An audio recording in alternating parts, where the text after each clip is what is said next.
According to David, Lord, remind me how brief my time on earth will be.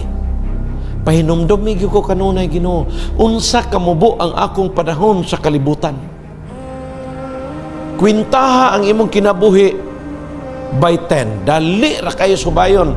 10 anyos ko mauni, pagka 20 na ko mauni, pag 30 na ko mauni, pag 40 na ko mauni. Mga kaigsuunan, mupo ra kayo ang atong mga time. You who are watching, ang matag usa ka nato hinumdumi, unsa ka mubo rang atong kinabuhi, and because of that we need to give time to each other, and above all give time to read the Word of God, and you will be comforted, you will be encouraged. My dear friend,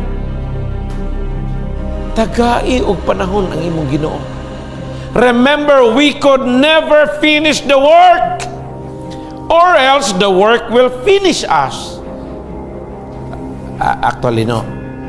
Ako lang siya ni angkonon kay narba kong pamilya gatanaw. Maigo biya ko ani.